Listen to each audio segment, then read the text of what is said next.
We can't talk here. This is not Islamic Republic of Iran, is it? Trying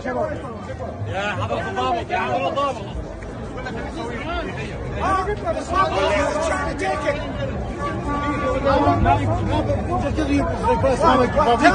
Did he do something wrong? Did he do something wrong?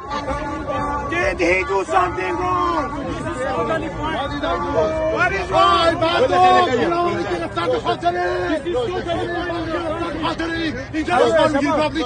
اینجا ایران نیست.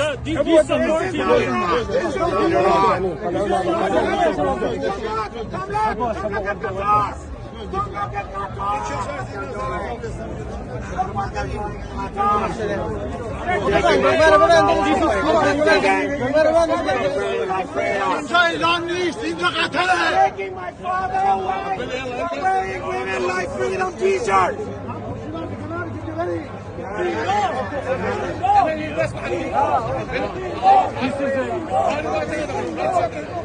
Why it's okay, Mona?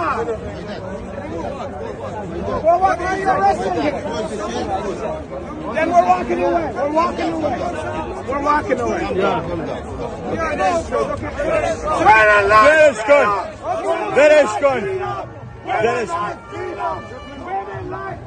At the 2022 World Cup in Qatar, or as Sepp Blatter would call it, the winner to organize the 2022 FIFA World Cup is Qatar. Let's be clear, a day that will forever live in infamy, as this tournament has been a disaster from the get-go. It continues to trounce all over itself by disbarring an Iranian fan from entering the stadium because he wore a women, life, freedom shirt in support of the protests that have taken place. In my personal view, it's because Qatari authorities saw Iranians in their stadiums with Masa Amini jerseys and the women, life, freedom signage, not only on shirts, but also on flags in their respective section. I believe the Qatari authorities saw this, took it in, and took action. This follows a pattern set by the head of FIFA, Gianni Infantino, who recently told the 32 competing teams to focus on the football amid the controversies.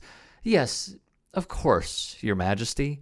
Less politics for Infantino, as always. The Qataris are doing the dirty work of the Islamic regime at the World Cup.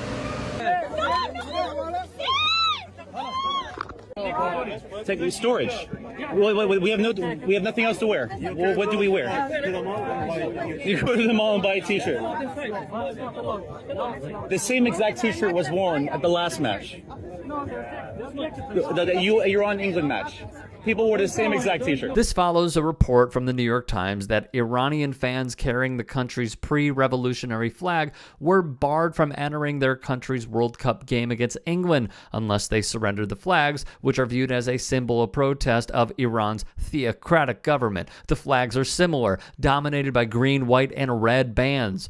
But while the pre-revolutionary flag has a lion and sun in the center of its white band, the Iranian national flag has an Islamic symbol and phrasing in its place. Fans wearing shirts with the flag or other anti-Iran messaging. Hang on a minute. Let's pause for a second. The phrasing the New York Times uses here is problematic. And we need to call this out.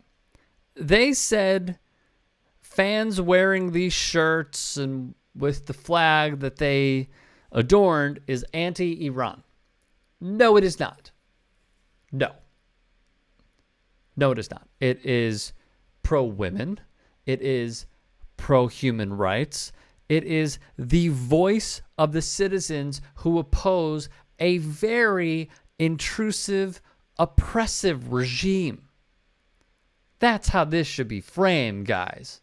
Anyways, we continue. They were not allowed inside unless they agreed to turn their shirts inside out. On the field, Iran's players staged their own silent protest by declining to sing their country's national anthem. Well, that was at the beginning. Though that changed prior to Iran's match against Wales, when this was reported. A security source involved in the tournament has reportedly told CNN that the players were summoned to a meeting with officials from the IRGC, or Islamic Revolutionary Guard Corps, following their refusal to sing the anthem before their opening match against England. Their silence was interpreted as support for the ongoing protests in Iran that followed the death of Masa Amini in the custody of the morality police in September. The team members were allegedly then told that their families face torture if they make any further political statements during the tournament. Thus, they would sing the national anthem. However, Iranians would express a differing opinion in Qatar. Hi, excuse me, do you have 2 minutes to have a quick chat? Not our No. team. We are not happy. Oh, okay. Crowd,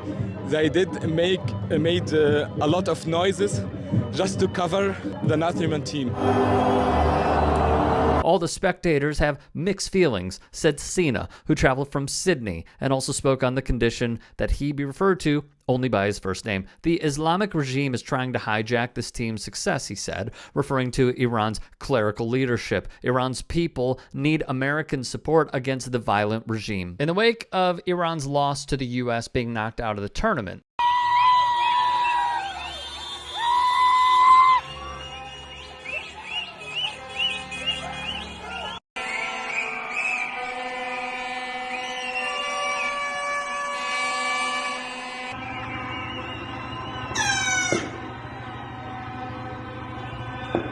people in several Iranian cities celebrated from inside their homes and residential buildings moments after the final whistle, which came in the early hours of Wednesday local time, while videos posted on social media showed people honking their car horns, chanting, and whistling. Meanwhile, the players returning home have fears for their safety. Human rights organizations are keeping a close eye on it, and they believe these players could face retribution for not singing the anthem.